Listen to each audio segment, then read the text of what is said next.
Social media on? Are you on already? Yeah. Okay. Bismillahirrahmanirrahim. Assalamualaikum warahmatullahi ta'ala wabarakatuh. And a very good afternoon to all those who are present here physically, as well as our audience who are online because we're doing live streaming. There are quite a number of them. I think there are more of them on the the live stream than there are actually in this space itself. So let me just start by introducing Prof. Satta. I thank you, Prof. Satta, for agreeing to be here.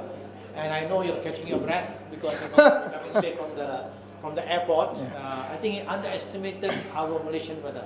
Yeah, you thought that we were having Singaporean weather here. So we have Malaysian weather here. We are right now having our rainy seasons, and once it rains, this is what happens. The traffic jam, etc. and all that kind of thing. So let me just introduce Prof. Satta to you. Prof. Satta Bhawani is the Chief Executive Officer of the Center of Executive Education, I call it CEE.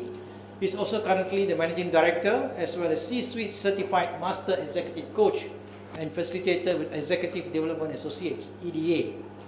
He's also an Adjunct Professor of AAU as well as Adjunct Professor and member of International Advisory Board of Curtin Graduate School of Business, Western Australia. Prof. Satta was awarded the 2019 Best Executive of the Year, Human Resource Counselling at the Singapore Business Review Management Excellence Awards in 2019. He has over 30 years international business management experience, including 20 years in executive coaching, group facilitation and leadership development, and training with global management consulting firms. In addition to his business and consulting career, Satta has over 15 years of concurrent academic experience as an adjunct professor, teaching senior executives international business strategies and human resource courses at various leading universities. Satta started his career in healthcare and pharmaceutical industry for over 10 years in various sales, marketing, operations roles. He transitioned into the professional services and consulting industry over 20 years ago, having assumed various senior management roles including Managing Director and Country Head and Talent Development and Coaching Practice Leader for DBM Asia Pacific, as well as Business Leader, Organizational Effectiveness and Leadership Development Consultant, and Executive Coach with Mercer HR Consulting, the Hay Group, the Forum Corporation, and Mercury International. Satta is an accomplished author and has published extensive series of articles on related topics such as talent management and leadership transition, including a chapter on maximizing the potential of future leader in the book Coaching in Asia, the First Decade. His book on transforming next-gen leaders, meeting the leadership challenges in the era of Fourth Industrial Revolution, was published in July 2019 by Business Expert Press, New York. His latest book, entitled Leadership in Disruptive Times, published by the same publisher, focuses on navigating the organizational challenges following the aftermath of the unprecedented global COVID-19 crisis by providing organizations with the relevant tools, frameworks, and best practices to develop and map their digital transformation journey in today's highly disruptive, increasingly volatile, uncertain, complex, and ambiguous. We were just talking earlier about the VUCA world and the digital-driven era of the Fourth Industrial Revolution, better known as IR 4.0.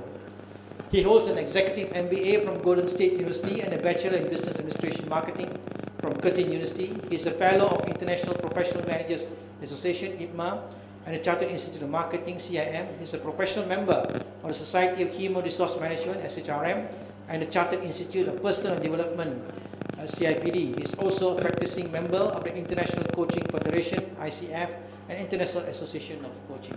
So ladies and gentlemen, without further ado, I present you Prof. Satta. Prof. Satta, the floor is yours. I never expect you to read up my whole CV. Okay, thank you, Dato'. Assalamualaikum warahmatullahi wabarakatuh. First and foremost, there's an echo. What is that echo? Can you hear me? Is it because of the live streaming you need my maybe lower lip slightly, yeah. So first and foremost, I apologize to all of you here in this room and also those on the social media. We are streaming live on Facebook, on YouTube and LinkedIn, all three. So I apologize to all my friends from Pakistan, London, China, Indonesia, Singapore, India, who's dialing in. As the Dato mentioned, I never expect that the weather, that because of the yesterday was I heard there was a jam or there was a flooding in many parts of KL and so forth. So anyway, let me just go straight into the topic. You are one of the privileged few, yes, that are going to announce the results of global research, which is going to go into publication of the latest book in January 2023. So you're going to see a lot of things that nobody has seen, except yesterday there was a group from the PNB board asked me to, to share. So you probably, and Prolintas, which is part of PNB, one of the GLIC company, government link company. So the topic, can I have the slides? Is it on? Yeah. Okay, the topic is navigating leadership challenges in the next crisis and disruption. Actually, the topic, if you look at my research, is about new meaning of leadership in the era of constant disruption and crisis. If you think COVID-19 is terrible, you ain't seen nothing yet. There are going to be many, and I will share with you some of the major crises. I'm very concerned with the next 10, 15 years, until 2050, there's going to be a constant of crisis one after another. And a lot of companies are not ready. A lot of organizations are ready, and a lot of them are going to be doomed. And this is a challenge, including universities.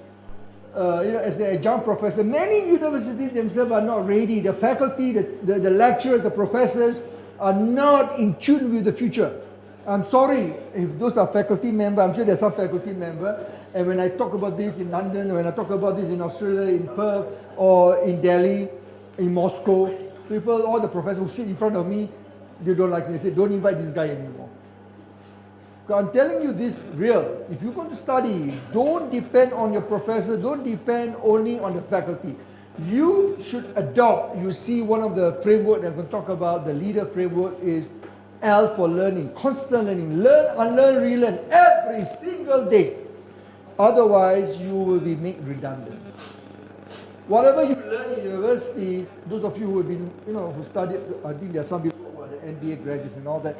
I can tell you, 10 years ago, I took my MBA 28 years ago. I don't even apply for me, probably only 10% relevant. And a lot of things that I've learned is through continual learning, go for CPD classes and so forth. So let me just start with this, what I'm going to present to you over 30 years of research over various books that I've published. The latest one is, I said, in January, going to come out on the leadership disruptive time, negotiating a new balance. How do you manage risk management against sustainability? What is ESG? What does environmental sustainability? What today, every day in the news, you hear about COP27. COP stands for the Conference of Parties, where you have government leader, business leader, all talk about net zero carbon transmission. What does it mean? What does it affect you? Probably me, it won't affect, I will be gone by then.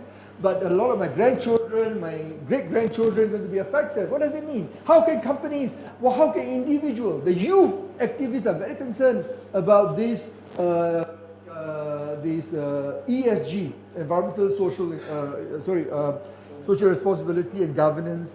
And this is going to be sustainability and governance. This is going to be a key theme that you're going to see in many companies the next 5 to 10 years. And is it possible to reach net zero in 2050 as committed by many countries during the COP25 in Paris? I don't think so. And I predicted, I said, a lot of the problem is that of the inequality in the world. You look at Africa, you look at country in South America, Asia, Indonesia. How are you going to have a net zero carbon transmission when you have country who cannot afford to put infrastructure? The financing. So companies may want to do it. They may have the capacity to do it, like Petronas, like Maybank and all this. They may be able to do it. But if the government is not going to invest, only a lot of talk, a lot of in India, in China, and there's a lot of talk no action talk on NATO, no action talk on. In Singapore, it's different. Singapore, I will tell you a case study. In Singapore, we are talking about $100 billion of Singapore dollars. And US is about 80 billion US over the next 30 years to build the seawall around the island of Singapore because of the rise of the what do you call it? Sorry? Yeah. So this is the challenge that a lot of people, the government is committed. But many governments are committed. In China, a lot of people, in India, they talk about it. And India's pollution is terrible. Look at India. They talk about it, but they're not implementing it. So this is where I'm telling you that a lot of things you see today in Sharm el-Sheikh in Egypt, they are talking about a lot of things about financing. World Bank, ADB, IMF is trying to provide loans for country to put in place. So this is the challenge. Crisis is going to be a major crisis in the next 20, 30 years. The question is, are you ready? Is companies, the board ready? What we did worldwide, my team in US, in New York, in California, in San Francisco, in Oklahoma City, London, in Beijing, and also in South Korea, in Seoul, Jakarta, KL, Singapore. Over the last 6 months, we have done extensive research looking at what will it take to succeed in next disruption. What does a company who has gone through COVID-19, what did it right? So we interviewed 529 CEO and C-suite. Not all the CEOs, some are CIO, COO, CMO, all the C-suite, meaning the reporting to the CEO. And these are global: Boeing, Procter & Gamble, Shell, BP, company like GE. These are huge organizations, and of course smaller organizations. We asked, because these are smaller, and when I mean smaller, is they are larger SMEs. Okay?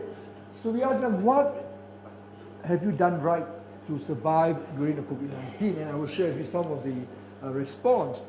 But be mindful, what worked then may not work. And that is proven in Singapore, China, Singapore, Taiwan, and Hong Kong, because they were affected by the 2003, 2004 SARS, and they used the same method in trying to manage. And I wrote my book, my 2020 book, when it was the middle of COVID. I said, look, cannot use, and Einstein says very clearly, you cannot use the same level of thinking in trying to solve the problem they created in the first place. So you cannot use that. China tried to do that, and China right now is in a big mess because the zero COVID policy will never work. You have to accept that we are moving from a pandemic to endemic. And Singapore realized the mistake. Last year, they decided, okay, we're going to abandon the China strategy of zero COVID policy. We accept that it's going to become endemic. And that's what's happening today. Because today, the COVID variant, the N-SARS-CoV-2 has evolved so many times into the most potentially lethal Delta, into the Omicron, and today is XBB. I don't know, Malaysia not much, but Singapore is terrible. Terrible. People, oh my God, you may not see in the media, go into Singapore Ministry of Health, thousands of people every day. And I won't be surprised we'll be back to lockdown if you don't. But the good news that the XBB variant, the crisis today, is different from the COVID-19 in the 2020, because we learn more about this, and we learn more about how the virus evolved, and the virus is going to remain forever. It's like the flu, it's going to remain. You cannot get rid of it. It's going to evolve and evolve and evolve, but the vaccine that you have is not going to work. So I have a 4 booster. And I can tell you, I've been having COVID twice. I haven't had a long COVID. I'm sorry to tell you, go for your booster. If you have comorbidity, you have diabetes, all those, go for your every year. This COVID is going to be going for a long time. It becomes like a flu season, you know. So my friend, those of you not gone for your vaccination, booster, go and get it. Because if you have comorbidity, you're going to be in deep trouble. I'm going to ask you one question, one word. I'm going to ask you. Actually, this is not meant for you. Actually, this is meant for when I have 3 hours. But never mind. I will still include this. Can I ask you, anyone here, or I don't think in those in live streaming can type in the, I don't know whether Zoom. Are we not in Zoom, correct? So it's in live, so they cannot comment or they can comment. Is somebody monitoring the live stream? No, in the social media, the LinkedIn, I know they can comment, Facebook, they can comment. Somebody so let me know if there's any response. Let me know one word that come across with the word crisis. Anyone? Hello? Come on, faster. I'm energized. So I'm really hyped up now. I'm drinking Coke. Come on. Politics. Okay. Interesting. That's not what I was aiming for. Come on, anybody else? Chaos. Yeah, chaos. Anything else? Panic. Anybody else? Come on, one more. None of them is right, by the way. Huh? Apa? Young lady. Student, are you a student or lecturer? Lecturer. Oh, lama. Oh, okay, lecturer. Go ahead. Puan. Yeah. What's one word? Come on, lecturer. What do you teach? What do you teach? Marketing. Oh, okay. Excuse lah. You lecturer pun. Dia apa? IT suno. Apa? Crisis apa? There on the screen. What is it? Oh. Come on. Hey. Come on. I thought you students, all lecturers, all really on top. Baca, library cantik gini, buku tak pegang-pegang. Semua apa? Macam top web. Mana boleh? Student tak baca, tak apa. Lecturer nak baca. Now let me tell you the word I'm looking for. Disruption. Yeah. But I'm looking for one word that disrupt crisis is opportunity. I'll tell you, I got so much story. I don't have the time. But inshallah, I'll come again and we will do, follow up. But I can tell you something. When September 11, I was in the US. I was in California. And I was not in New York. I was in New York 2 weeks earlier. I was in the World Trade Center 2 weeks earlier. Then I was in California. I was in San Francisco. And September 11 happened. Actually, I'm jumping the gun. I could tell the story later, but just remind me when it comes to that, okay? The word I'm remind me when I talk about September 11. The word I'm looking at is opportunity. Crisis can be seen as a threat. And the Chinese, those of you in Chinese, this is called Wei Xian and Qi Hui. Wei Xian and Qi Hui. So Wei Xian and Qi Hui. So there's a two word. The Chinese look at crisis can be an opportunity. So the question is how your disruptive mental agility, how you disrupt your way of thinking when you look at a problem, you must always do not see it as a problem, look as an opportunity to strive, to bring your organization to the next level. And this is the challenge today. When you look at COVID-19, I got a friend and calling me up the early part, I doing research, and I said, look, I advised, I'm still am, consultant to the Ministry of Health in Singapore, and I advised, I said, look, they're going to be, my research tells me that this is going to be not like SARS. Not like SARS, and I advised the ministry, I said, please be prepared. You must be prepared. This is going to be looking at, and when this I'm giving advice was early January, but 31st December 2019, the Chinese government reported to the WHO there's a new novel coronavirus, nCoV-SARS-2. In 20th January in Davos, all the government leaders, business leaders, start talking about it. On 6 days later, after Davos, the Chinese government announced the closure of the Hubei province, which is 60 million people, and the closure of Wuhan city, which is 11 million people.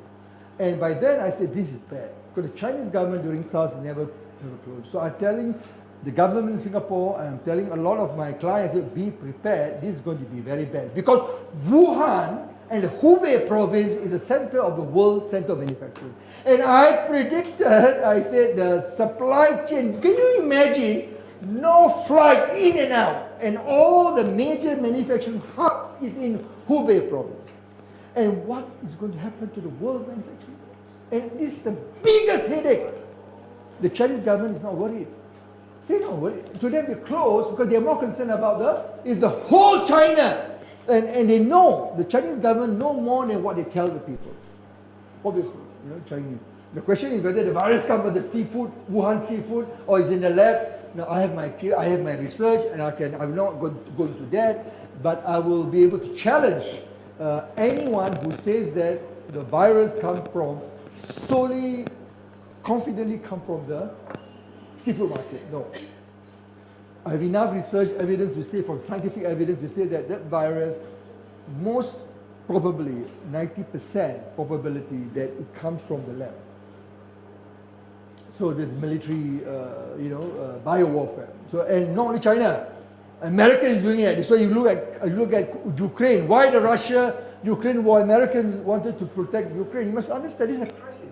Ukraine crisis affect us because America has a lot of the research lab with Ukraine in Ukraine. So these are one of the things, crisis of geopolitical power. The new reality is that we're going to have more and more crises. It's going to be non-stop. Now, this is part one of the research where we collate the information from our client worldwide. They're saying that yes, we're going to see more crises. And the crisis is going to cut across just like this, this COVID-19 is going to cut across all industry. Of course, the worst that's affected is the tourism, aviation, but all industry, because when you have COVID-19 like that, when you have global recession, every single industry is affected. Of course, the e-commerce boom because of the social distancing, safe distancing, preventing people from interacting. Technology, like video conferencing, like Zoom. Zoom was around for quite some time, but Zoom become, and my son was the regional director of Zoom. He was telling me when this thing happened, previously he said, we only have small, we can put up, the business in Asia. Because of COVID, the business rise 300%. Of course, now you have many other players. So a crisis for corporate, now this is corporate, and corporate, business, university, every organization, non-profit, government, business, university, has to prepare for crisis management or develop a crisis management plan. We learned from COVID-19, many of them do not have that. So what happened is all start jumping, and the common word, and I'm getting very frustrated. I say, until the glass, I was saying that, how could we hear every politician, every business leader, CEO say, unprecedented. We cannot do this. We do not know what to do. We crack our head because it's unprecedented. We never expect the COVID-19 to impact every part of the business. It's rubbish. Because we learned that in Ebola, when it happened in the US in 2015, President Bush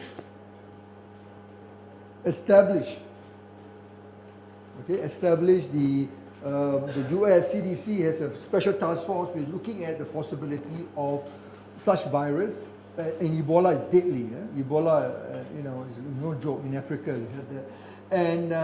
And then we look at the possibility of how this is going to spread.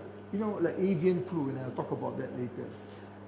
And Bill Gates in 2015, you look at YouTube, the TED talk. Bill Gates anticipate that what we are having, but he didn't say is COVID. He said there will be a virus that's going to be the transmission rate, transmissibility going to be far higher than any other virus. So you tell me you're unprecedented. The problem is we are all lazy. We are all do not think ahead, do not disrupt our mental agility to be prepared for the future. This is the problem that we have leaders today, both government and business leader. And you're fortunate you have a DG. Now it's called Dato Sri. Previously he was not even Dato, right? Suddenly he got double. Not Tan Sri already. When I know him, he was only in one of the, when I first met him, he wasn't even the Dato Sheikh. Now he jumped to Tan Sri. Tu tak boleh dapat lah. Tu only. Probably. But this guy's brilliant. Then you have a politician come in, mess it up. So we must know, we must have the expert. That's why in US we have Dr. Fauci. You know, you look at the CDC, the NIH. The problem is when you're politician involved, they have a vested interest, and this is where you find a lot of things doesn't work. So you must have the expert. September 11, as I mentioned, that happened. What makes leaders who rise above, rose above the rest? You look at this one. Let me tell a story. I lost story. Okay, this one I must tell you. When September 11, I was in, as I said, I was there 2 weeks ago. Then I was in Twin Tower with JP Morgan, my client. Then I flew into San Francisco to meet some client. And then I was sitting down, because there are 3 hours difference between New York and it happened around 9 something. Yeah, and so it was early morning after Subo, after my Fajar prayer. So I was sitting there drinking coffee. I thought it's a movie. I thought, then I turned to CNN, I turned to CNBC, I turned to BBC. All the channels show the same thing. When the first plane hit the tower, I said, oh gosh, this is terrible. I said, when I see the second plane, I said, oh boy, whoever the person who's the culprit going to be deep trouble, because the American will really hit very bad. And they go carpet bomb. I expect Bush, to carpet bomb wherever Osama bin Laden is. Because they expect, because before that in USS Cole, in Yemen, in Tanzania, and all the places where US were attacked prior to September 11, they blame on September 11. I mean, they blame on Al-Qaeda. So I expect Al-Qaeda will doom, but they're very smart. So Osama went into Bora Bora, went to all the mountain somewhere in. They cannot find. And then the worst American, it's a crisis of America when 20 years of war and thousands of people lost billions, trillions of dollars, US dollar poured into the mission. And it's a bigger crisis for the government. That was when US debt went to trillions. And that was because of George Bush, the crazy guy. And to me, he said, are you with me or you're not with me? He's a cowboy. He's from Texas. So what he did, he bombed Osama bin Laden. He went to Iraq first. Saddam Hussein. Actually, Saddam Hussein got nothing to do with this. They wonder, they pretend to say, oh, no problem. This guy must be a culprit. We go and bomb, we find him. And then what they do? They went to the Security Council. Then you have my favorite guy, which I have a lot of respect, Colin Powell, the late Colin Powell, who passed away last year, early this year. 4-star general, the US chairman of Joint Chief. He was reluctant. He refused actually to do the presentation. He was in his one of his last book biography. He says that he regret, because there was no evidence that Saddam Hussein is the one, but America went in there for their own selfish reason for oil. Then they went into Afghanistan to go after to go after Osama bin Laden, and the rest is history. Then SEAL Team 6 went in, before Obama relinquished his presidency in 2019, Obama ordered the SEAL Team 6, and you can see the movie, the movie books written about that. Read that, because that's very interesting. I designed a program around how the CIA, I was trained by the CIA, not the spying. CIA has a division where they train, it's a training division, where they train how to think critically, how to solve complex problems using the Phoenix checklist. This is a program which now offered to corporate, called Phoenix, Phoenix, go in Google, and that is the CIA. So I was certified and trained worldwide. There are only 8 of us who are trained in NASA. We train NASA on how to solve problems. Apollo 13, Apollo 11, all this problem, they use the model that CIA has. Okay, what is the problem now? Do you want to be successful? Lecturers, leaders, those of you online, you want to be successful in the next 10, 20 years, and let me tell you this. This is, if you do validation studies with World Economic Forum, with MIT, Stanford, Harvard, all the top universities, we have what they call executive education. Not your academic, these are executive education, INSEAD. These are, most universities have, I think same thing in AU have SPEED. Yeah? So you need to go into this program, look at the research they do, and there is similarity in terms of the competency of the future. Number one, you must be able to have cognitive readiness. I have no time to explain what's cognitive. I have a slide, you can go to my website, you can read. But it's about ability to use critical thinking, your emotional intelligence, your intuitive, your gut feeling, your connecting the dots, being able to see the strategic picture, seeing the forest of the trees, and ability to have mindfulness, resilience, agility. So there's a lot of competency. It's called cognitive readiness. And of course, the rest you can read problem solving, creativity, innovation. These are an empathetic listening. And one person that clearly demonstrated is Satya Nadella. Satya Nadella is the CEO of Microsoft. In my both books, I mentioned about how he transformed Microsoft. Bill Gates did, okay, yeah, I would say okay. The company really go down when Steve Ballmer, number 2 CEO. The third CEO, Satya Nadella, brilliant chap. And he went through personal tragedy of his son, in how he becomes so empathetic. He understands first he cares for a great leader will care for the people. Not about, yes, customer is important. If you cannot take care of your people, forget about your customer, because the people is the one that interact with customer. Always put your people before your process technology. The people mantra, PPT mantra, is very important. A lot of people, customer is numero uno. Customer is number one. I know when I was back in the US, when I was working in the US, at the supermarket stool, and we call it, customer is always right. Rule number 1. Rule number 2, if customer is wrong, see rule number 1. In other words, everything is customer. No, not as a customer may right, may be wrong. But what is important is how you help the customer to solve the problem and how you help them to see that they are not correct. Not that they are wrong, but they may not be correct in their assumption. And that's why you need staff. You need people who are agility, mental agility, disruptive mental agility, who's able to think critically to solve problems. We don't want people like schooling in Singapore, Malaysia, most part of the world, we are trained to follow what the teachers say. When I teach in Curtin, or I'm also in Harvard, it's not updated, I'm also a faculty of Harvard Business School, not the executive education, but I'm faculty for the organizational learning, where we have a division called Harvard Business School Publishing, where all the books used in Harvard, I'm trained to deliver, not all, on leadership.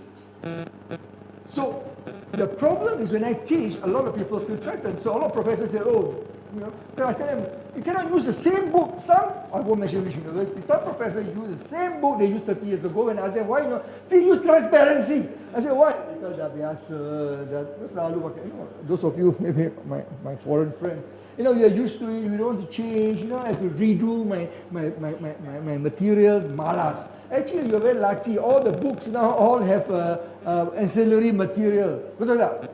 But tu pun malas. But malas, they use the same edition, the same book. When I go and see them, the old Philip Kotler, Principle of Marketing. You look at a strategy, the same book by Michael Porter. See, all these are old edition, the 1890s. I throw it. I'm not trying to be arrogant. I'm telling you, I can teach any business subject except finance, because although I have a minor, one of my degrees in finance, but I do not practice. All my life, I'm a strategist. So I never practice in finance. So when you don't practice, become what? That's why you have a skill, continuous learning. So today you ask me, I hire the best CEO, best CFO for my companies, and I hire the best CHRO. The two important person that I always hire is the CFO. As a CEO, I always hire the best CFO and the best CHRO, HR, because they will identify the talent. So this is a philosophy that I learned from Jack Welch, the former CEO the late CEO of GE. Okay, I'm going to ask second question. What is the potential disruptive force? What do you think the most disruptive force that you can expect? Come on, hurry up. Anyone? Going to lead to a global crisis. What do you think it is? Natural disaster like what? Like what? Earthquake going to come more and more. As a Muslim believer, you need to one of the times, Dato, please correct me. One of the end of times is the number of earthquake. Yeah, we are having more and more earthquake, and you will see more in the next 30 years. You see more earthquake. Huh? Yeah, no, there's not that. Not earthquake. Earthquake nowadays you can predict and you can prepare for it. I'm talking about disasters global. Global, what is that? Inflation. Yeah, related to that, but it's not a crisis. Inflation is just a phenomena. It's an indicator. It's not. You're close to that. What is it? You're going to have it in the next 18 months. Come on, what is it? Look at. Hey, have you read? Don't look at CNN. Sometimes CNN is cute. You must look at Al Jazeera. Look at BBC. You look at maybe I don't know what. Actually, to be honest, all Bloomberg is quite good. I watch BBC, Bloomberg, Al Jazeera. I do watch CNN, but only foreign news, not the American, perspective. So you must have a balance. Over the last 6 months, you've been hammered by the IMF, World Bank, ADB. The same message they're telling you. What is that? The rise of what? Come on. You just mentioned that. What is that? What? Oil plant. No. You hantam. Are you a lecturer? Huh? No, are you a lecturer? Yes. What do you teach? What do you teach? IT. Bawanya IT sini. Okay. You're a lecturer as well? No. Inflation. Huh? Yeah, inflation. Very good. So inflation goes up. When inflation goes up, what happened? What happened to the consumer? Hello. Inflation goes up. What happened? Basic 101. Huh? Price go up. Yes. So what happened to consumer? No buying power. No buying power. So what happened? What happened to the consumer? You say no buying power, so they're not going to buy. So what happened to the supply side? There's no, the supply and demand, low demand. So what the supply become? Close shop. Basically means there's a layman. Because companies cannot sustain. Because it's to our end, this is going to be another potential mortgage crisis because of the US Fed has been increasing, and this is very worrying because over the last 18 months, you see the Fed is increasing every quarter, 0.5 to 1%, and now a lot of property was bought in the last 10 years when the interest rate was negligible, 0.5, 1%, 2%. Today go up to 7%. And a lot of banks want to, depend on what sort of, I'm not going to go to the technical, but better in your contract, how you get, the mortgage, how you structure your loans. But we're going to have a major problem, and China already experiencing that. China is very worried of the social unrest. So Xi Jinping, there's another thing. I studied Xi Jinping, and I tell you, he's a leader that no one wants to fool around. America cannot handle him. Putin they can handle, but not Xi Jinping. Trump thinks he's smart. Obama knows he's not. And Hillary Clinton thought he can handle. No. So now, Biden, like he was, no credibility. He cannot handle Xi Jinping because you must know this history about his father. How? The father was the southern garrison of the Chinese communists during the Cultural Revolution. The father was a comrade of Mao Zedong. And how the father was jailed during the Cultural Revolution. And how in 2012 or 2013 he says that I'm going to make the world remember about my father. What he are the great leader, who my father really is. Now, this is the leader, Xi Jinping. Sorry.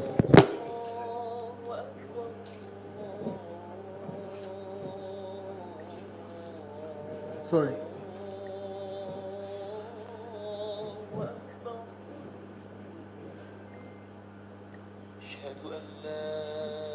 I have to bypass the encryption. My phone is encrypted. The problem working with the government, you know. I work with the US government, DOD. I don't know how to.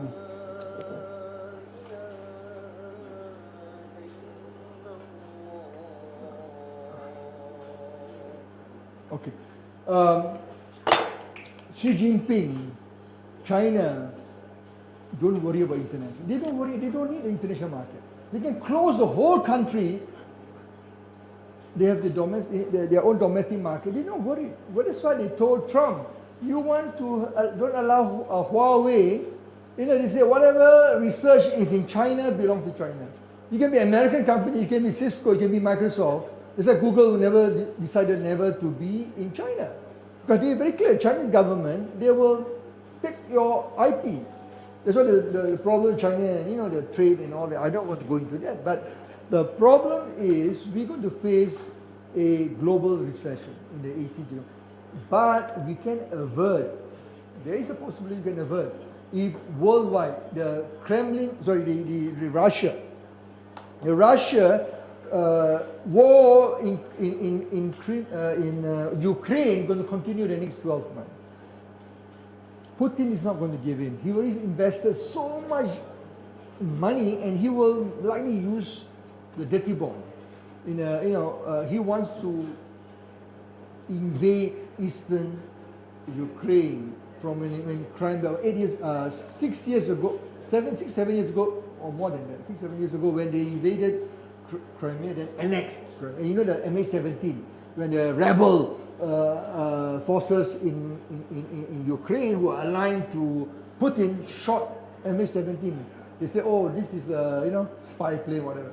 That was terrible. And that is the rebel, and Russia is behind that. Is he going to let go? No, he spent thousands of people have died. And he spent hundreds of billions of dollars. And the US is pouring billions of dollars, the EU, now who suffered the European Union. Look at the gas price, look at this coming Christmas, it's going to be miserable. Those in the UK, London, the United Kingdom, England, and Europe, the EU. This is because of the crisis of the future world order. The future will be very, very worrying. Number one, the American no longer can deem to be there. They will still be a superpower from a military perspective. They are more economic superpower. Chinese is going to take over by the next 5 to 6 years. But militarily, yes, the Chinese only have 2 aircraft carriers, Liaoning and one more refurbished aircraft carrier. They only have a few submarines. I've been on board the USS Ronald Reagan. I was the chairman of the American Chamber in Singapore. I was invited by the ambassador and the defense attaché as a guest to go in, and I see, my God, the American has phenomenal power. So that's why the American is threatening China. You attack Taiwan, we're going to, the 7th Fleet, which is based out of Singapore and not based in Singapore, but they are based in Japan. I forgot, is it in Okinawa or one of the, and that 7th Fleet is going up and down, up and down, up and down, and every quarter, then they go to Hawaii, Guam, they go back up and down. And sometimes Diego Garcia, where they play the plane, they were in the middle of the Indian Ocean. The American will likely go to war. But they will lose. Because, and the Chinese already say, the last plenary session 2 weeks ago, Xi Jinping said, we're going to use military to take over by force Taiwan. For the first time, he make it explicit. Yes, first 3-5 days, the Taiwanese can be, with the US supply. The US is supplying them hundreds of new planes, US F-16, F-18, all the latest technology. But only 3-5 days. After that, the Chinese are going to go via Penghu Islands. They're going to go in and they destroy the whole Taiwan. They destroy the whole island. And this is what Xi Jinping, you must understand. He's not to be belittled, not someone who a lot of government, Indonesia begin to respect him. Najib, when he was Prime Minister, acknowledged it, but for the wrong reason. I won't go into that. He was aligned to China, but not for the reason it should be, but for other reasons. Singapore is doing the opposite. Singapore aligned with the US. The Chinese doesn't like Singapore. What I'm telling you is all published. You have to read the geopolitical order. Okay? And I already talked about climate crisis. Yeah, I want the last one, I want to talk about economic. So you're right about economic. This will be the next one. But I think if the world come together and address the issue of, multilateral trade, you're talking about the globalization, how to get the China back into the table, to get the new. So Trump have make it difficult, and I blame on Trump. Really, it's a terrible. It's terrible, and it's a black swan. I never expect Trump. I'm a Democrat, so I supported when I was in the U.S. Being a Democrat, I'm a bigger supporter of Bill Clinton. When Hillary came to Singapore, I met her. I said, I call her Madam President. I was at the Singapore Management University. So I said, Madam President. People were like, Madam, you'll be the first woman Democrat, or first woman ever president. You'll be the one. And I was so confident. But there's another history. Why she lost, I can tell you all this inside story. But there's of course, that's the thing. Don't be overconfident. In politics, and look at AMNO, what happened G14. Don't be overconfident. Sometimes we think we know the ground, but it may not be reality. The US, at that time, what the Democratic did, the Democratic Party did mistake. They forgot the Midwest, the state, the Ohio. Sorry? Yeah, correct. Yeah, but Hillary was overconfident. Trump was smart because he used the younger. He's smart. He used a lot of people. People want to see a different government, Anyway, what I'm trying to say to you is that these things are real. South China conflict is real as you can be. And the next 5 to 10 years, there will be war. There will be war unless Xi Jinping died, unless there is a change of government or he's assassinated. This is live. When the Chinese government knows when I go there, China, I say this is a reality. I'm a maverick. I say things, I can back it up. I'm telling you, there will be war. Unless Biden cannot be the next president. He won't be the next president. Hopefully not. He's just turned 80. He should retire. He cannot even walk properly. Doesn't inspire confidence. But the next president, whoever it is, have to take on Xi Jinping on equal footing, bring him to the table, and work out the way forward. And lastly, I'm very worried about this. In 2003, 2004, after SARS, in Singapore, Taipei, China, Hong Kong, Singapore government is one of the early adopters of coming out with investing vaccine for the bird flu. Now, why bird flu is more disastrous than, anyone can guess? Why bird flu is more disastrous than SARS or COVID? Why? The word is the agent word, bird, right? So bird means what? Food? No. Everything is cross-border. No. What is that? Look at the picture there. What is it? Malaysia stopped exporting what? That got nothing to do with bird flu. That's a different thing. Now, what I'm trying to say is that there was a scenario, part of scenario planning, because bird flu has been around for a long time, but it has not been publicized. So the China, there are millions of chicken, ducks, Vietnam being culled. In the US, this year, February, people all focus about COVID. Because of my book, I have to read. In my next book, January, I'll be talking about this, bird flu. It's called H5N1. That's the name of the, highly pathogenic aviation flu, HPAI, highly pathogenic avian influenza. It's worse because you have birds migrating from Japan to Australia within weeks. So imagine in China, and if this happened, and most probably it will start from China or Vietnam, probably Hong Kong, I don't think so. I think it will be China and Vietnam. For some reason, these two countries has the highest number. In Malaysia, you're lucky. You don't have that yet. Maybe there is, we don't know. US to have a Nipah virus. Remember Nipah virus? That was quite disastrous. But fortunately, Malaysia was quite okay. But India had it. India was very bad. Southern India was very bad. So this is my worry. The next disaster would be bird flu. Now the last one about net zero, I already mentioned it in my opening. 2050, I will be gone. I don't know whether I won't be like Tu Mahathir, I can live up to 100. Alhamdulillah, you know. Probably I will be gone. And I don't know, and I worried for my grandchildren, my great-grandchildren, because we are not ready. Look at the way we consume, look at the power, what do you call it? The amount of carbon dioxide emission. Airlines.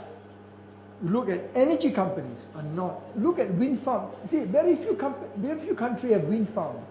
Malaysia can do it. In Sabah, Sarawak, we have the ocean, like Sapura Energy. Sapura, many of you do not know a Malaysian company called Sapura Energy. Have you heard of Sapura Energy? They were in the news. Huh? But they built in Taiwan. I've seen the picture. They are my client. They have picture of wind farm to harness energy. Okay, clean energy. Okay, last quiz. What is the most important leadership competency? What do you think is to be, I already mentioned it actually in my opening, to be successful in the next 10, 15, 20, 30 years, you need to have a suite of competency, a series, but there's number one, the most important. What do you think? To manage all the disaster, to manage this crisis, you need one. If you can do it that well, inshallah, God willing, you will be successful. What is that? Anyone? Lecturer? No, I don't. Student, I want student. Any student here? I want to see student. How? Hey, hello, student. I need student. Ni bobo student. Then not student apa? Staff. Huh? Lecturer. Staff. Okay. Student. Hey, hello. Not student. Hey, you student. I thought you had someone. MBA. Huh? I designed this for the student actually, not the staff. This program I want to build. No, seriously, I go anywhere in the world, I try to spend time in one of the universities to help the future student to prepare. Sorry? Okay, anyway, anyone? One competency, come on. What are you saying? What competency? What is it? I mentioned just now in the beginning. What do you need to be successful? To be, whether you're a CEO, manager, clerk, whatever title, you're a minister, and many ministers doesn't have it. Empathy is the top 10. Yeah. No, sorry? Fortune telling? Fortune telling? No, but it's a layman. No, but you need that to do that. It's not fortune telling, but it's, you can envision the future. You can predict. Come on. What? Sorry? Hey, competency. You know what is competency or not? Competency is a skill, behavior. No. Hey, alamak, teruk lah ni.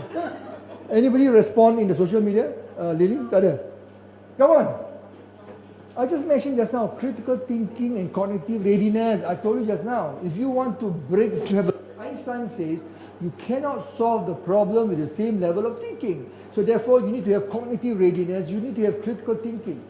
So that's why the crisis model that I developed, number one is communicate, resilience, intelligence using AI, this is the one, shift the mental model. You need to change your way of thinking. Disrupt your thinking. Then be inspiring when you have, see, if you look at, there's one person that I want you to do the search on YouTube. The name is Ann Sorensen. Where is the, I asked for flip chart. Prepare flip chart. No, I asked for flip chart, right? Okay, Marriott Hotel CEO before he died last year. Ann, A-R-N-E. For those of you on live, go and Google in the YouTube. A-R-N-E, Ann Sorensen, S-O-R-E-N-S-O-N. CEO, he was in a stage 4 cancer, dying in another few months. He was advised, the chairman of the board, Mr. Bill Marriott himself, his leadership team, his doctors said, no. I mean, you only have a few months. He said, no. I've always given a town hall. He was in April, after 3 months after, China closed the lockdown. He said, have to tell my staff. I want them to hear from me that I'm going to close 40% of the hotel, up to 50% of the hotel, and about more than, I think they have contract staff, easy. Contract staff, you can just terminate contract, but they have full-time staff. He feels sad. Sometimes the only way to earn, people like, all the small Indonesia, some China, the only way to earn is one family who work in the hotel. If I were to close the hotel, how are they going to survive? That's the thing. A person who's dying, who already has a successor, but he wants to go live on World Town Hall, explain why Marriott has to close the hotel in China, because China is locked down. The whole China was under lockdown. Why he has to cut down the staff? And he's beautifully, he demonstrates all this. Beautifully. Go and watch the movie, the talk, only 7 minutes. But phenomenal. A great, inspiring speech. With his ball, when you go chemo, ball, and he talk empathy, talk to you, not at you, talk to you, his address to the staff. The other one is Prime Minister of New Zealand, Jacinda Ardern. I want to meet her when she came, but I didn't have a chance. I want to interview her. She is a great leader, better than even Singapore Prime Minister, better than I don't know. I think she's the best Prime Minister, and she has a lot of empathy. Not only in COVID, where she had to change the policy, but when the Muslim mosque was attacked, the day after, she wear the hijab, and she's authentic. She wear there, and she went to hug the family of the victim, and she cried. And this is not a typical politician who drama. A lot of politicians drama. This is authentic, and a lot of universities done studies and say she is very authentic. So you want to follow this model? I can give you a few other names. Some of them are small entrepreneurs. There's one called Tuan Haji Ali Hassan, Al-Ihsan founder. Yeah. Today I had a breakfast with him. He invited me to talk. So very humble guy, very religious but humble. And when we're having COVID, and he's doing something similar. But again, not all people can do that. Switch your style, but you should be able to switch your style depending on the situation. But you need to be authentic. And this is again, my website has all the detail. You can go in, it's free. I put everything, but the book you have to buy because it's not me, it's a publisher in New York. I don't make money. I'm giving away all my royalty. Did you tell them? I don't make any money for students, for university, for NGOs, except Petronas. They got a lot of money, so I charge them. So for university like AU, I'm giving away all my royalty and I get the publisher. But I ask permission to put it on my website. So if you don't buy the books, okay, just go to my website. You can download all the articles, all the research brief. This is the first one, disruptive mentality, entrepreneurial creativity. This number 3 is the one I'm talking about, critical thinking, resilience, empathy. All these are the future. When we interview the 529 CEO C-suite, among the top 10 competency, these are the top 6 common that makes them successful. And they expect this to continue. And a lot of HR are backward. I'm sorry, yesterday I was talking to some HR, it was a forum. People who knows me, you Google me on YouTube, on my video, I'm what I'm telling you now, I'm a man. I speak the way I speak now, I've been like this for 25 years. Now I'm authentic, I'm telling you, a lot of HR are not up to not ready. They are not strategic partner. They are not ready for the future. Only few HR in Singapore I met CHRO, like CIMB, Maybank, Mona, Nora, Manaf. There are very few. The Shukri from AXA. There are very few that I can find that they are already up to the international standard. Malaysia is way behind. Singapore is a bit better because Singapore is a region headquarters, so they have to invest a lot of center for excellence. Okay, this is the one. Again, I won't explain. You go to my website, you can read. Okay, go to Disruptive Leadership, look for cognitive readiness, the menu. you get everything free I'm giving you. So I won't spend. But this, what I just talked about is the same thing. Metacognition, attentional control, how you be focused, mindfulness, sense making, strategic insight, problem solving, adaptability, communication, and gut feeling. Don't just look at data. Sometimes, artificial intelligence, look at AI, look at data analytics, everything. Sometimes you can use that. But you also must use your gut feeling. You must use your gut feeling because you cannot rely on data alone.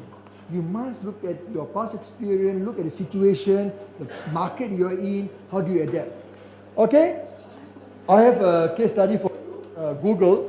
If you want this, Lily, you can PDF it. If those who want, you can, but do not give the PDF it. You can give to them. There's a link there. You can go in and go read about Google. Google has this 20-80. 80% of the time you work your day job. 20% they let you do whatever you want. But you can take 20% off. You can nak tidur, go nak apa. They never track. But they expect you to report back. You spend time on work on anything you want that will benefit Google. In other words, you can do experimentation, innovation, lab, you can go university and study, whatever. Up to you. They pay for it. But not everybody can afford to do that, not every company. But they result in fantastic, they're my client, and the chief HR sit on my board in US. What they did was, Google Translate? If you try, use that. That is the result of this program. The wearable, but it's a failure. The wearable. Have you seen the spectacle where they can see, and then the driverless car? All these is a result of this program called the 20% time. Now, what I'm trying to tell you is that you must be prepared to allow your staff to experiment. Of course, you must have parameter. Don't experiment like this in the 1998 when this Baring, this guy, Nick Leeson in Singapore, who destroyed the 130-year-old bank, Habis, trading. So you must have some parameter, some guideline, to what extent. So let them experiment, let them try out. That's how they develop their critical thinking. Last slide. So all that I've shared with you, I summarized in my new book in January, a framework called Leader Framework. So how do you manage future crisis? As I said, it can be done. We can stop the recession, we can stop the global recession. It can be done if collectively, worldwide, business, government, NGOs, politicians all come together and look at, develop this capability. Number one is learn, unlearn, relearn. You think that you have been doing mathematics, science, IT. Like IT, for example. One of the things that IT, you're going to learn, this morning I was talking to Iksan, boss, chairman, about metaverse. You know what's metaverse? Hello, IT. Now cari IT. IT kan? What's metaverse? What's metaverse? Tak tahu? It's something related to... Lah dia orang tak dengar. Tu tak dengar. It's related to mixed reality and it contains the augmented reality, virtual reality. Okay. We can imagine ourselves being at another place. Example? Example of it that we can implement it in many situations like gaming and also if you want to have rental. Then Okay, let me make it simple for you lah. Okay, now it's live is Disney. So Disney, as you know, in Anaheim, California, in Florida, in Disney Japan, Disney Hong Kong, they have already this program when you want to bring your children. During my time, my children is already 30. They don't have all these things. But when my children was young, we had no choice. I go bring them to. They want to go to Anaheim. They want to go to Florida. Then I bring them to this Paris, which close already lah. Euro Disney. We have to queue, and sometimes you don't know the different game. The whole day you go there, you only can play one time and you wait. And actually, you went in there, you disappointed. It's the wrong game. Today, Disney said no. At your own home, before you flew to the, you can sit down, relax with your computer, the Transformer or whatever the Disney character. What's the popular Disney character? Mickey Mouse. Is it Mickey Mouse? You can jump out of the computer. You can see like real talking to you, playing, or you can imagining yourself being in the park, virtual reality, and we can use VR as though you're playing around, practice. And this is the reality. There's one movie that I encourage you to watch. It's called the Tom Cruise movie called Minority Report. So that was 20 years ago, today is a reality. It was sci-fi, it's a sci-fi movie, but today, wherever you see, and today you see there's a Netflix movie called this soldier, which is look like human, everything look like human, but they are android. And today you don't need people, you don't have to go to war. Your brother, your children, I'm very happy because soon we don't have to worry about, like my time, I was in special forces when I was back in serving in Singapore. I worried, my mother always worried, are you going to be okay? Actually, we don't have war. We practice kat Brunei, pergi Taiwan, kat Malaysia, kat Bentong, in Pahang. Our military very close. Politicians are not close. Datuk probably know. Our military, Singapore military and Malaysian military are very close. Our intelligence are very close, but not the politicians. So I used to come to Johor. We went to this Pahang. I forgot the Bentong or whatever name. We practiced, during the confrontasi, Singapore and Malaysia together to fight against Indonesia. Now, what I'm trying to tell you is that you don't need to worry about this. All are drone. It's already there, drone. You see like Iraq, war, Afghanistan, and now Iran. Iran is fantastic. Iran is producing fantastic drone that Russia is buying. So Iran is supplying Russia all the drone. Iran is very, very smart. Very, very shrewd, and they have nuclear capability. And very sensitive. I'm telling you, they have it. But America is very worried, but they cannot announce. And the one who's worried is Israel, because Iran wants to destroy Israel, and Israel also has nuclear capability. And Israel never announced, but they have. So you just imagine two nuclear power, they're going to fight, and that will be disastrous. So when we're looking at all this technology, metaverse, it's going to be real. So I was telling Haji Eksan that the retail, all our shops, many retail, he's going to open hundreds and hundreds. I said, Tuan Haji, relax. You always become redundant. All the young people who buy sports, they're not going to go to the store. They will take their phone. This phone, the power is right now any of the iPhone 10, not even the 14, 10, iPhone 10. The computing power equivalent to the IBM supercomputer in 1984. The computing power. So one of them, this is a lot. I don't need it. Everywhere I go, I was replying, this is my life. I have my laptop only when I want to upload file, I need to do programming. But I'm traveling anywhere, on the plane, everywhere I go, not plane, this is my work. I can do whatever I want, conference call, video call, whatever. It's all encrypted. I work in the government, I have to use different software. Like just now, when the call coming, I cannot access, got to switch to different platform. So encrypted. Now, this is the future. The Gen Y, which you all know, is not important. The one that you need to be mindful is Gen Z, born between 1980 and 1994. They are the ones who are going to dictate the future.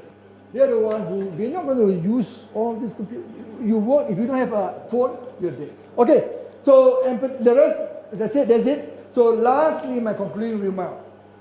Listen very carefully. In 1789, there's a German philosopher called the Arthur Schopenhauer. He says this, he says that the task is not so much to see what no one yet has seen, but that's the critical thinking, right? But he says that, but to think, listen carefully, to think what nobody yet has thought about, which everybody sees. So everybody sees the COVID, everybody sees September 11. But in September 11, I promise you, I'll tell you the end story. There was this in Aspen, Colorado, there was a skiing operator. Because when September 11 happened, the flight was closed for 2 weeks. A lot of, it was towards the winter. So a lot of this winter resort closed. But this one guy in Aspen called Vail Ski. So what he did, he go and buy, he got cash. So he went, a lot of resort closing. You know what he did? He go and buy up all the resort, and he's predicting this is not going to be forever. The flight cancellation 2-3 months, I can boleh tahan lah. But after the flight opened in November, US opened back to normal, He dah sapu. He captured the whole. He called all the bigger competitors become his. Because all of this company, the old bank, they have to liquidate. So a lot of these competitors sell to him. Now what I'm trying to say, some people see danger. He see opportunity. It's a bet that he had. So as a business leader, as an entrepreneur, as government leader, always think about what people see, not about what they have not seen. Very difficult to say the future. No, it's not easy to predict the future. But unless you read like me, I do it because of my work. I enjoy doing that. But it's okay if you do not. But if you look, everybody look at the same problem like COVID. Everybody look at bird flu. What can I do differently? How can I switch from threat to opportunity? That is what. And Dato AU is ahead of his game. When Dato came out with this concept of virtual learning, virtual VLE, virtual learning environment using, Dato was ahead of his pack. This concept. Now it's hybrid, now it's both, right? Yeah. But many universities fail. For you have MOOC and all this, in US. And during COVID, it became more important because of the safe distancing, lack of travel restriction. People have to use work from home, work from anywhere, and so forth. Okay, any question? So we have 5 to 10 minutes. Okay, if you want my card, you just come and see me later. But otherwise, you can log in. You can go to my website here. There are 2 websites. I go to the first one, the disruptiveleadership.institute. You can get a lot of things. A lot of articles, videos, whatever you want, you can get it. Okay, I open to dialogue. If there's any question, can somebody, Lily, just look up any question from the social media. Otherwise, anyone here can ask me question before we end and I get Dato to close. Anyone? No question? Do it make sense now what I'm talking about? I'm talking rubbish. Have you seen people like me? No, let me see lecturer like me. I'm not, what is professor means? To profess is to tell the, hello? Any professor here beside Dato? Any professor here? There's a dean. Who's the dean? I thought you have a dean joining us, right? Where's the dean? Huh? Dean of what? School of IT? No, Dean of School of Business, School of Management. COVID. Oh, COVID. Okay. Come on. What to profess is to tell the no. You go to church, those who go to church, you meet the priest, they confess, right? What do you confess? They tell the truth. So, whenever I go anywhere in the world, I said, I'm a professor. I said, wow, they think I'm academic. I said, I'm not. I'm a practitioner all my life. 35 years of running business. I'm still running business. I profess to tell the truth. But many government, many business, many professors who are, when I go to university, Curtin, I sit on the board of Curtin for 5 years. I just relinquished. Now I sit on IPE, which is the Paris Graduate School. They don't like. They say, oh, this guy in Curtin in Australia,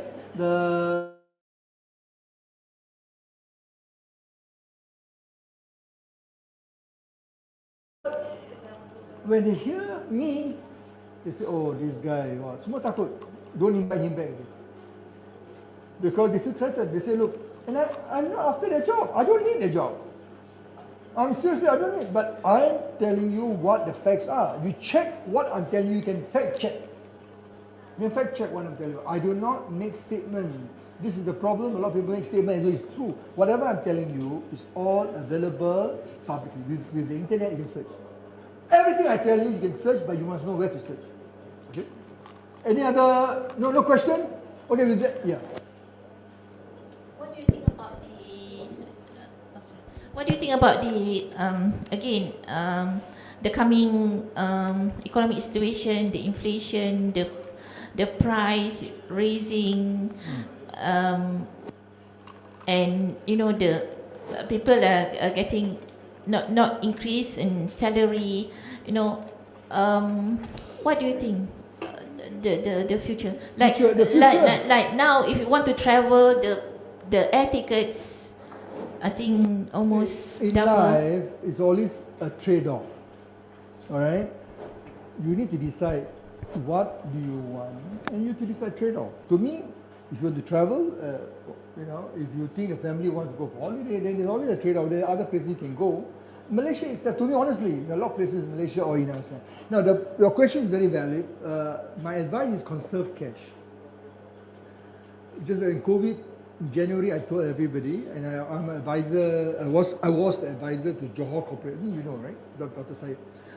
Johor Corporation is a state-owned, and Tuanku, the Sultan of Johor, is the advisor.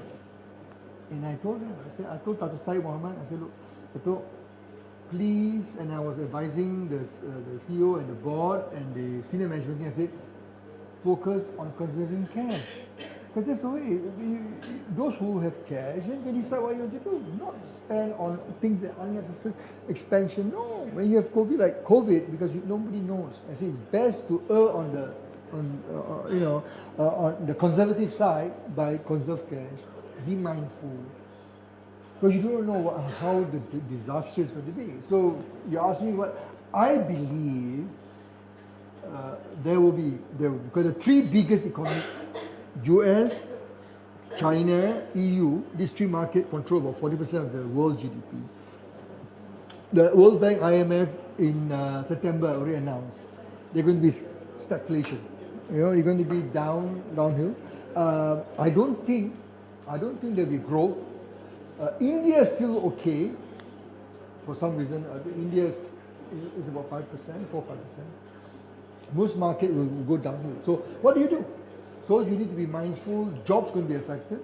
But having said that, there are new emerging industry, which are, for example, industry that leverage on blockchain technology, supply chain, e-commerce. All these things going to be important. Healthcare. So you need to know where the industry. So even jobs, you need to look at jobs that's emerging. There will be data scientists.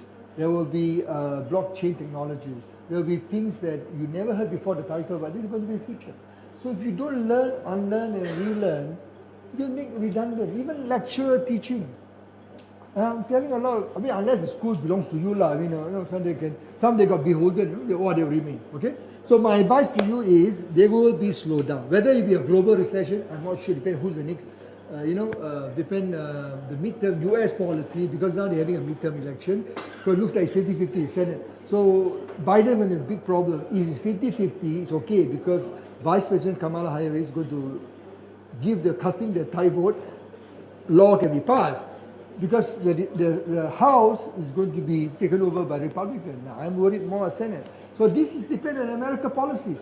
On this one, you have not mentioned about Middle East, the Gulf, Yeah, but Middle East is not a power play. No, because if you look at the Saudi, they're all with renewable energy, with fossil fuel, everything. US has enough energy. The reserve in US, maybe people doesn't know. I don't know. They have enough, and they go into fossil fuel, into renewable energy. But they are a little bit tamak, greedy. They will go into, because they know the MBS. I don't like the current way the Saudi government. I made it very known in Al Jazeera. I wrote in a letter. They didn't publish it because I said, look, how could you have in Saudi Halloween in Riyadh? Are you aware of it? I was mad. And I was in Medina, this is my home. Medina is my home. And, I go to Medina very often. How could they allow Power Gum Cinema? I was shocked. I thought when I got the night that happened, I got a message from Medina. I thought they allow Halloween in Medina. I would be protesting to the embassy. I said, how did not? This is a land, sacred land. How could you allow this MBS? I won't talk about this because it's live. But I'm not worried. I only worry about one and one only. I won't worry. There's nobody I'm worried about. You've seen my latest, I send you the post. I'm not worried. I'm a social activist. I publicly challenge the government, challenge the security. I'm not worried. Because I'm only worried about Allah subhanahu wa ta'ala. I'm answerable to Him, not nobody else. You ask me, Saudi is no longer relevant. The only thing, because of oil, the American wants the oil. But what is happening in Middle East, what is the Middle East besides oil? They are not the key players. Look at the GCC, the Gulf. They're not. They don't have it. What is the significance? I don't find the Middle East.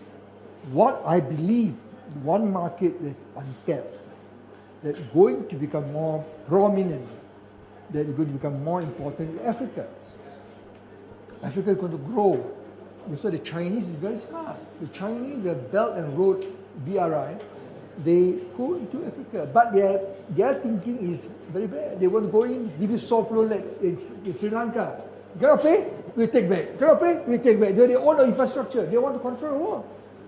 Malaysia nearly had, okay, this verse, Malaysia nearly on their path. But Alhamdulillah, Allah is great. Allah is great. So Malaysia averted. Kau tak Malaysia lagi 20 tahun, 30 tahun, tengoklah semua airport lah, road lah, semua Chinese punya. I think you know what I'm talking about lah. During the previous government. Okay, that's it. I want to say thank you so much. Once again, I apologize to my friends all over the world who is logging in. I'm late because of the traffic. I'm not excuse. I was left early. It's supposed to be half an hour, become 1 hour. And now I learned a lesson. Never organize event during the monsoon season in Malaysia, number one. Number two, I do not like to do like live because I happen to be here. Dato is a good friend. I said, look, let me do it, for the student and alumni. Yeah? I said, let me do it because they can come here. On the way to airport, I'll rush. I said, just in my flight. Okay, never mind.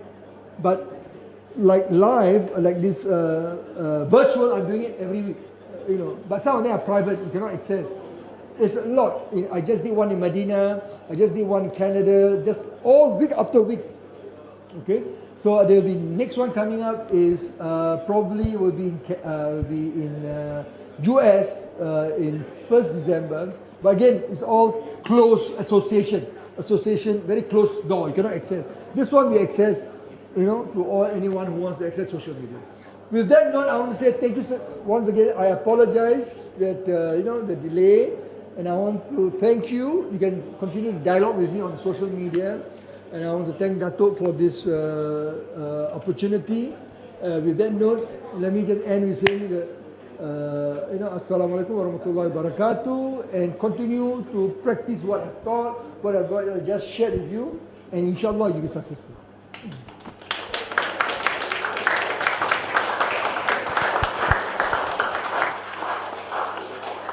Thank you, Shatta, for illuminating talk. You look different in the photograph there. Different, yes. I don't know where to get so Actually, not like that. That one was 5 years ago. Okay. Anyway, I think it was good in the sense that you made us think about crisis and opportunities, yeah, about disruption and opportunities. And I think the COVID crisis, as far as we are concerned, was an opportunity for us as well, because we're already a first mover in the space sector kind of thing. And I always keep asking, what's next? And as you mentioned just now, I think the world is predicting many more zoonotic infections. There's going to be a lot more of what they call viruses coming, from the animal kingdom into the human side. And when you have this zoonotic crossover, then we all suffer, because we are not ready for it. And the prediction is that there's going to be more and more of that. And as you say quite correctly, once they come in, the Spanish flu was almost 100 years ago. And the flu that we're having today is the same flu. But it's attenuated over the years, so it's become weaker and weaker, and therefore it becomes something routine. But nevertheless, the so-called common flu kills quite a number of people every winter in Europe and America. Yeah, the number of deaths that comes. So don't think that the common cold doesn't kill. It does kill as well. Just like we in the tropics, we are much safer compared to in the temperate. In temperate, it becomes much more severe, the common cold kind of thing. So I think the lesson here to be learned is that have the positive mindset. That's very important. Make sure you're able to connect the dots and look at things. And as you said just now, think about things that others don't think about. And that's very important. Thinking out of the box and thinking. I remember what Steve Jobs always says, that when people ask him how did he become so inventive, kind of thing, he says, I see dots where others don't see. That's what his secret was. Because we always say, how to connect the dots? But he said, everybody can see the dots. But I see dots and people don't see those dots. And I connect those dots, So when he dropped out of class, when he was going for a graphic class, when he dropped out of it, he came up with the idea of a printer. And that's why, you know, the early printers were coming from him, because, you know, he was going into, he was saying that why do you have to print all the same kind of font? How to give them more and more fonts? So Apple came into printing kind of thing. And Steve Jobs says something else as well. He says, if you do not, you know, use the product yourself, don't sell it. That's something that we have to think very, very seriously. And I think what Fatah was saying as well, he speaks his mind because he believes in what his product is, what he's saying, you know, and what is research, because that's the research and he speaks his mind. So I think there's a lot of similarity between you and Steve Jobs in the sense that, you know, he connects the dots and he sees the dots where others don't see the dot. And others don't see the dot, and connecting those dots kind of things. I think that's where the secret of the future is. Seeing those dots that others don't see. Think out of the box, you know. Be creative, and you have a positive mindset, and not think negatively is a problem, but think of it as an opportunity. It's not a threat, but an opportunity. Every war is an opportunity. In every war, we create millionaires because they see opportunity. In every crisis, we create millionaires because they see opportunity kind of thing. So that's the kind of mindset. I think that's the message you're giving basically, and not to be desperate of the situation. Yes, we live in a VUCA world right now, and as I mentioned earlier, but it gives a lot of opportunities as well. So how do you go and, you know, tap on those, leverage on those opportunities, and, you know, exploit it as best as you can. So let us thank what we call Prof. Sata in the usual way. Thank you very much, Prof, for a very interesting session. And we don't mind you being late because we know it was out of your control. Because they say in management, just worry things which are within your control, not something that's out of your control kind of thing. We wish you a safe journey back to Singapore, and hope to see you again. And I'm not so sure when you'll be back in town, but I'm asking the others, you know, please go to his website. There's so much rich material there. Prof. Sata has been always very generous with all his knowledge. He puts it up there free for everybody to access. He's also, as he says, a social activist because he sends me a lot of material, and particularly in terms of Islamic activism, you know. So he challenges the Singapore government all the time. And I remember very much, you know, he asked me for more information because when you're talking about the hijab, and, you know, challenging what he called the Singapore government about the use of hijab, particularly for their female staff, you know, uniforms, etc., you know, the way they can't wear the hijab kind of thing. He's one of those people who are still challenging the Singapore government, allowing the nurses to wear hijab, the police women, etc., all that kind of thing. So he is in that category as well. So he, as he says, that he has no fears.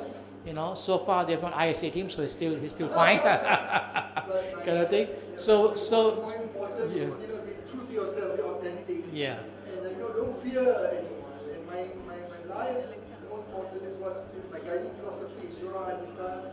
For those who listen, Surah An-Nisa, ayat 135. Chapter 135 is about justice, social justice. You don't have to fear, only fear Allah. So let's pray for yourself, and let's pray for, you know, a lot more from what they call to increase his his knowledge, and we get a lot more Maybe from you. I have to fulfill my role as a professor of school management. Inshallah, when I came back from Medina, in the whole of December, I'll be away in Medina. January, I'll talk to Prof. He was supposed to be the dean, but he's not here. I will come back and teach the MBA program. So maybe when I'm here, we do for the staff, like this sort of event. It's good to continue to update. Yeah, sure, good. So once again, thank you very much, and wabillahi taufiq wa hidayah. Assalamu alaikum warahmatullahi wabarakatuh. By the way, his books are available behind there, so please feel free if you want to get those books, because he says he's not taking anything from it, just a publisher. Yeah, but